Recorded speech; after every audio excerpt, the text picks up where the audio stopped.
his idea of having a trial, a posthumous trial of Boniface VIII, in order to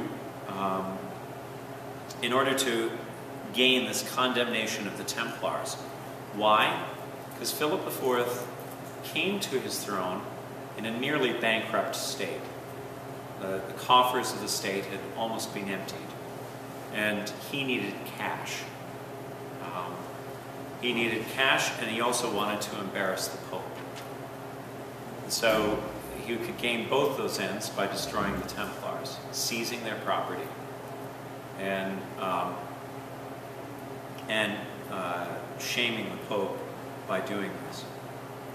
On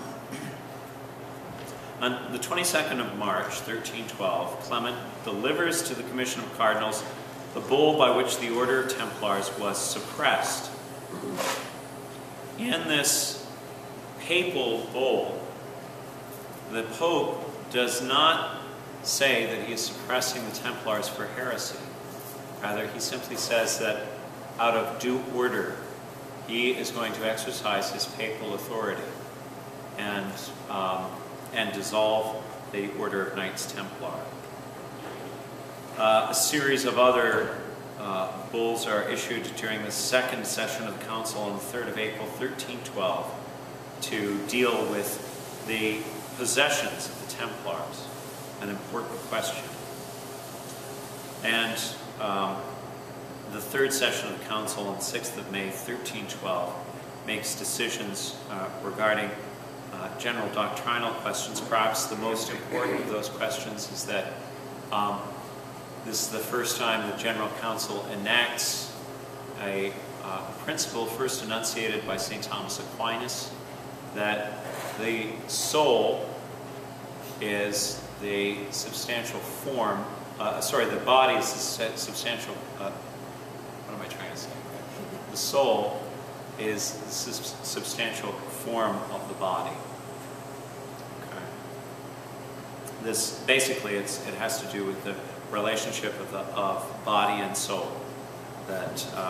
And it will eventually lead to the declaration that at the Council of Trent, that the human person is a substantial union of body and soul.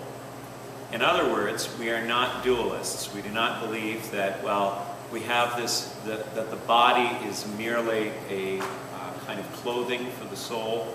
The soul is what's really important, and the body is not important. We just sort of lose the body, and our soul is what goes to heaven.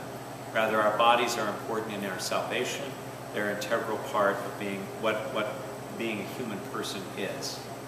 So to have a body and a soul is to be human, and that we will be saved in our bodies, as we profess every Sunday in our creed that we believe in the resurrection of the body.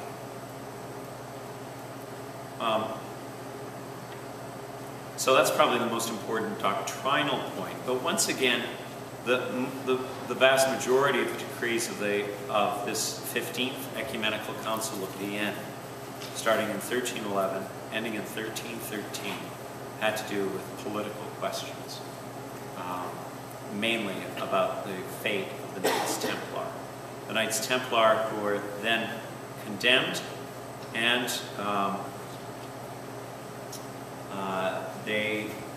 confessions were extracted from the Grand Master Jacques de Molay, who was these confessions which were extracted under torture, and eventually the Grand Master and his council are put to death on the stake, burning at the stake, and the